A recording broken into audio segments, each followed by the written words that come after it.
Good morning, students. Today we are going to start chapter 5th, that is concept of supply. Concept of supply. To determine the price of any commodity, analysis of demand and supply is necessary. Now we will understand the concept of supply in detail. But first we need to understand the meaning of supply. किसी भी price की commodity को जानने के लिए, मतलब price of any commodity या फिर एनालिसिस ऑफ डिमांड, इन दोनों को समझने के लिए सप्लाई को समझना बहुत ज़रूरी है. लेकिन सप्लाई को डिटेल में समझने के लिए पहले हमें इसके मीनिंग को समझना होगा. Supply is the amount of a product that a producer is offering for sale at a given price during a given period of time. Generally, stock and supply are taken as synonymous, but in economics they are two different concepts. Supply जो होती है वो एक ऐसा amount होता है product का जो प्रोड्यूसर ऑफर करता है बेचने के लिए दिए गई प्राइस पर, यानी दिए गई कीमतों पर एक पर्टिकुलर टाइम पीरियड के अंदर. यानी एक पर्टिकुलर टाइम पीरियड में प्रोड्यूसर जो होता है, जो अपना बनाए हुए सामान को वो क्या करता है, मार्केट में बेचने के लिए ले जाता है और बेचता है दी हुई कीमत पर. उसके बारे में हम जो पढ़ते हैं वो हमारी क्या कहलाती है, सप्लाई. या फिर अगर हम इसको सिंपल कहें कि एक निश्चित टाइम पीरियड में जो प्रोड्यूसर किसी भी गुड्स की क्वांटिटी को या गुड्स के अमाउंट को एक निश्चित टाइम में बेचने के लिए तैयार रहता है, वो उस वस्तु की सप्लाई कहलाती है. ठीक है. और जनरली कई बार क्या होता है कि हम स्टॉक और सप्लाई को एक जैसा ही समझ लेते हैं या एक दूसरे के स्थान पर उसको यूज़ कर सकते हैं. जैसे कई लोग स्टॉक को और पूर्ति को एक ही मीनिंग रखते हैं, लेकिन ये दोनों डिफरेंट concept है. Supply is that part of stock which is offered for sale at a particular price during a given period of time. It can be understood with the help of an example. If a producer in his oil mill produces 100 tons of oil, then these 100 tons will be called as stock of ready goods. If he is ready to sell 90 tons at market price in this financial year, then these 90 tons will be called as quantity supplied. Therefore, supply is that part of stock which he is willing to sell in a given period of time. इसका मतलब ये हुआ बच्चों, इसमें क्या होता है कि जो सप्लाई होती है वो स्टॉक का ही एक भाग होती है. इसको हम एक एग्जांपल से समझ सकते हैं कि एक जो प्रोड्यूसर होता है वो अपनी तेल मिल में 100 टिन तेल बनाता है और ये सभी 100 टिन जो होंगे वो उसका क्या कहलाएगा, स्टॉक कहलाएगा. और एक फाइनेंशियल ईयर के अंदर अगर वो 90 टिन को बेचने के लिए दी गई कीमत पर तैयार है तो ये 90 टिन क्या कहलाएगी, उसकी पूर्ति कहलाएगी. इसलिए हम ये कह सकते हैं कि सप्लाई जो है वो स्टॉक का पार्ट है. यानी स्टॉक जो है वो वाइड कॉन्सेप्ट है और सप्लाई उस कॉन्सेप्ट का सब कॉन्सेप्ट है. ठीक है. जैसे एक बड़ा घर है वो तो हमारा क्या है, स्टॉक है, और उस बड़े घर के 3 कमरे जो हैं वो क्या कहलाएंगे, सप्लाई कहलाएंगे, क्योंकि हम उसमें रहते हैं. ठीक है. तो ये हमारा हो गया स्टॉक एंड सप्लाई. अब नेक्स्ट टॉपिक है हमारा फैक्टर्स अफेक्टिंग सप्लाई. सप्लाई को अफेक्ट करने वाले जो फैक्टर्स हैं वो कौन कौन से होते हैं. बच्चों, जैसा कि हम जानते हैं, although price is an important consideration in determining the willingness and desire to part with commodities, there are many other factors which determine the supply of a product or a service. These are discussed below. First है market price of supply, sorry market price of commodity. When the market price of any goods and services is high, then the producer gets more profit. All the producers are motivated by these profits and increase the supply of commodity by increasing their production. On the contrary, the supply decreases on fall in the market price. Supply जो होती है वो demand से opposite concept होता है. जब किसी good की प्राइस कम होती है तो उसकी डिमांड बढ़ने लगती है.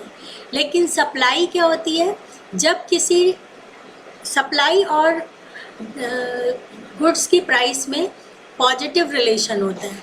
जैसे जैसे किसी गुड की प्राइस हाई होगी तो प्रॉफिट ज़्यादा मिलेगा प्रोड्यूसर को, तो वो सप्लाई ज़्यादा करना चाहेगा.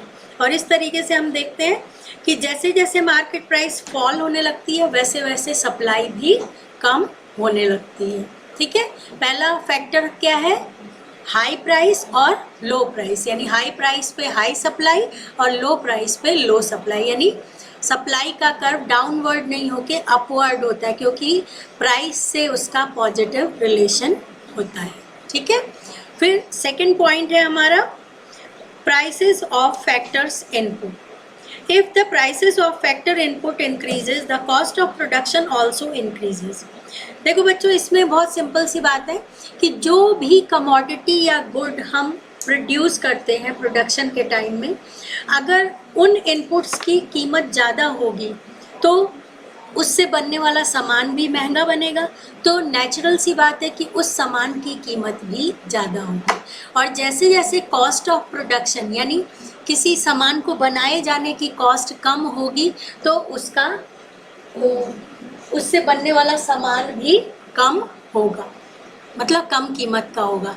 तो सप्लाई जो होती है वो इनपुट की कीमत पर भी इफेक्टेड होती है या इनपुट की कीमत पे भी डिपेंड करती है. फिर थर्ड है price of factors of production, sorry price of related products. If the prices of other goods rise, they become relatively more profitable to the firm to produce and sell than the good in question. It implies that if the price of Y rises, the quantity supplied of X will fall. For example, if price of wheat rises, the farmers may shift lands to wheat production and away from corn and soybean. ठीक है, ये तो simple सी बात है कि जिस product की कीमत बढ़ जाती है लोग उसी को बनाने लगते हैं. और इसको आप बहुत ही अच्छे एग्जांपल से समझ सकते हैं कि कोरोना टाइम में फेस मास्क और सैनिटाइज़र की डिमांड मार्केट में बहुत ज़्यादा हो गई. तो मार्केट डिमांड बढ़ने से और जब उसकी सप्लाई कम होती तो उसकी प्राइसेस भी बढ़ने लगती है. तो जब जिस समय सैनिटाइज़र की प्राइस बढ़ रही थी उस समय लोगों ने क्या किया, अपना दूसरा काम बंद करके मास्क और सैनिटाइज़र बनाना शुरू कर दिया. यानी अपना प्रोड्यूसर्स किस तरफ मूव करने लगते हैं प्रॉफिट के लिए, दूसरे प्रोडक्शन की तरफ मूव करने लगते हैं. ठीक है, रिलेटेड प्रोडक्ट्स जब मार्केट में प्राइस को इंक्रीज़ करते हैं तो कॉम्प्लीमेंट्री गुड्स इनकरेज हो जाती हैं दूसरी तरफ उनको बनाने के लिए.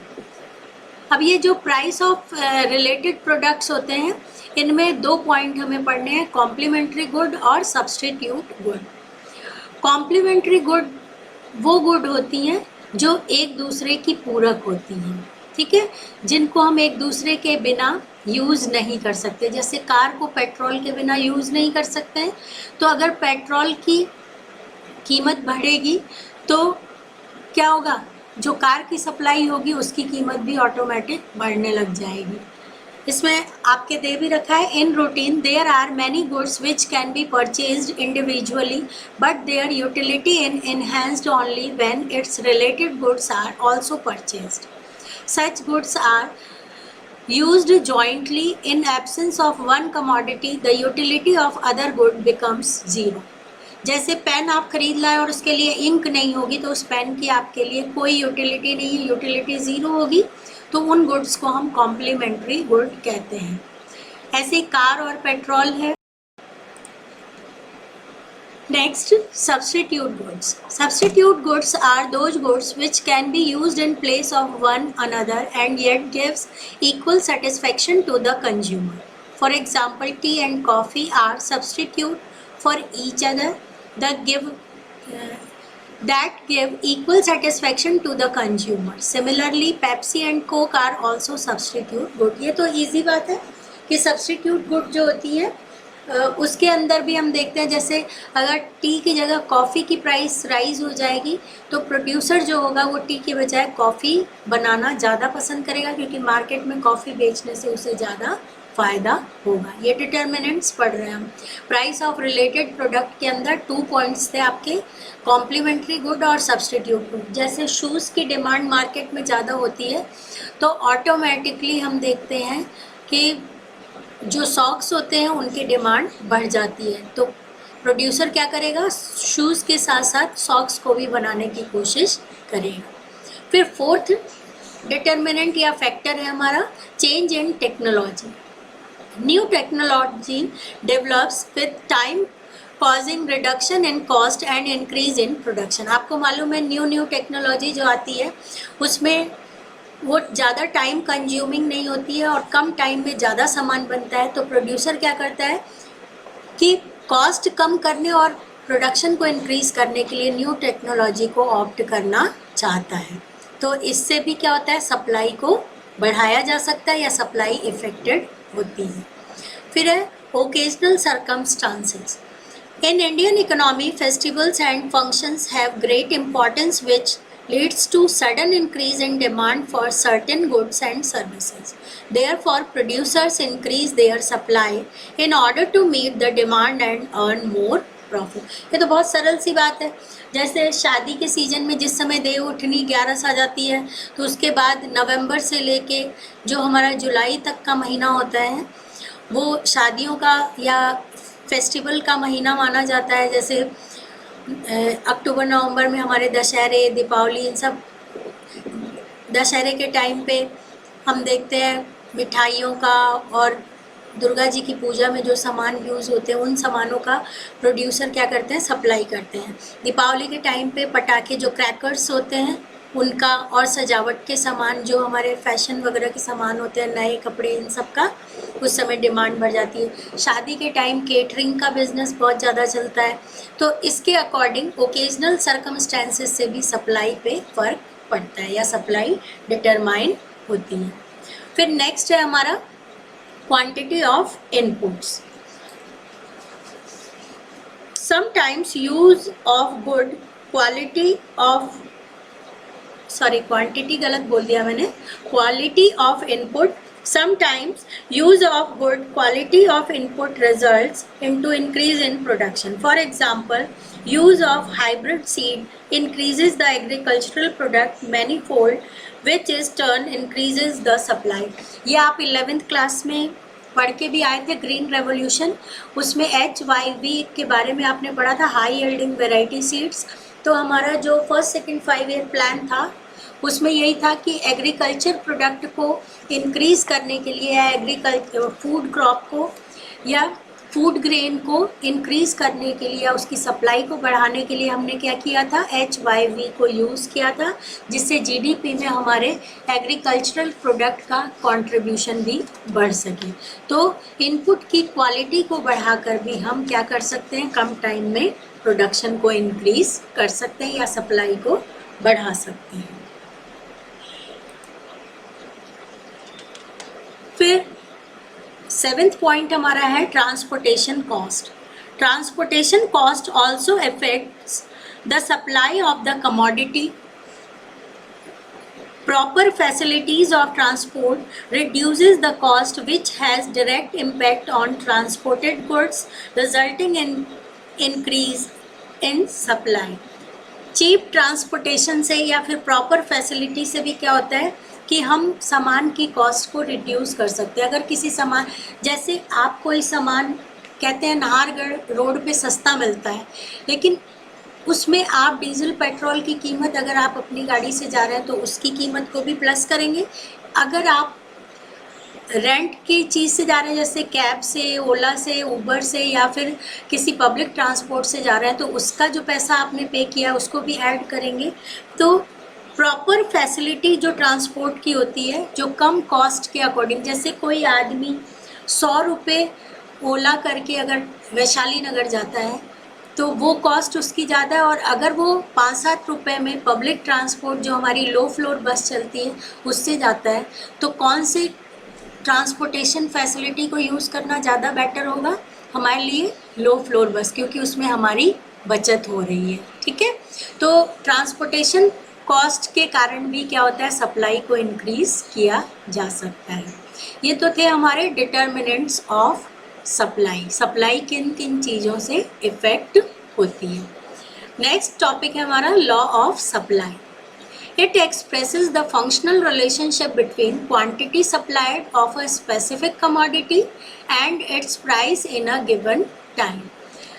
Law of supply जो होती है ये बच्चों एक तरह का फंक्शनल रिलेशनशिप होता है, किसके बीच में?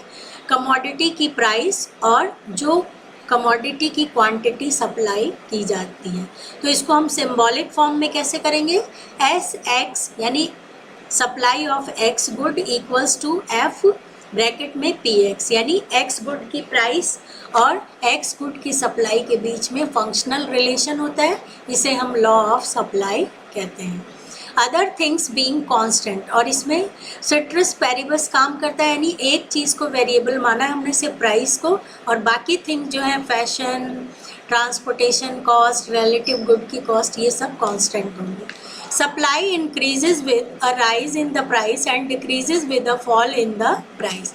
अदर थिंग कांस्टेंट है, यहाँ पे और चीज़ों में बदलाव नहीं हो रहा है ना, ट्रांसपोर्टेशन में। और जो डिटर्मिनेंट्स आपने 7 पढ़े हैं यहाँ पे, वो 7 के 7 जो होंगे वो आपके कांस्टेंट है। सिर्फ एक प्राइस जो है फर्स्ट वाली जो आपके डिटर्मिनेंट्स थी, वो आपकी जब इंक्रीज होगी तो सप्लाई भी इंक्रीज होगी, जब प्राइस डिक्रीज होगी तो सप्लाई भी डिक्रीज होगी। So law of supply explains that the price and supply of commodity move in the same direction, that is price of the commodity is directly and positively related to the supply of a commodity. अब बच्चों आपको compare करते हुए पढ़ना है। जैसे demand में क्या था, लॉ ऑफ डिमांड जो था उसमें था प्राइस, गुड की प्राइस या प्राइस ऑफ कमोडिटी और डिमांड ऑफ कमोडिटी, इन दोनों में इन्वर्स रिलेशन होता है। जब प्राइस डिक्रीज होती है तो डिमांड इंक्रीज होती है, जब प्राइस इंक्रीज होती है तो डिमांड डिक्रीज होती है। इसके जस्ट अपोजिट है law of supply. Other thing तो कांस्टेंट रहेंगे। सेम यही लाइन आपने डिमांड में पढ़ी थी। अब आपकी ये जो इकोनॉमिक्स है 5th चैप्टर से बहुत इजी हो गई है। वो जो 4 चैप्टर अगर किसी भी बच्चे को बहुत अच्छी से समझ आ गए हैं, आपने सही से नोट्स प्रिपेयर किए हैं, लाइन टू लाइन पढ़ा है, बातों को समझा है, तो आपको अब 5th चैप्टर से कोई प्रॉब्लम नहीं आएगी। जहाँ पर आपने डिमांड लिखा था वहाँ आप सप्लाई लिखेंगे, और जहाँ पर आपने इन्वर्स रिलेशन लिखा था वहाँ पर आप पॉजिटिव रिलेशन लिखेंगे। तो इस तरीके से हम देखते हैं कि price of the commodity directly and positively related होती है सप्लाई से, इसीलिए इसका ग्राफ कैसा बनता है? अपवर्ड बनता है। जैसे जैसे प्राइस बढ़ेगी वैसे वैसे सप्लाई भी बढ़ती जाएगी। जबकि डिमांड का ग्राफ हमारा कैसा था? ऊपर से नीचे की तरफ आता था, डाउनवर्ड स्लोपिंग था। ठीक है, अब नेक्स्ट हमारा है assumptions of the law of supply.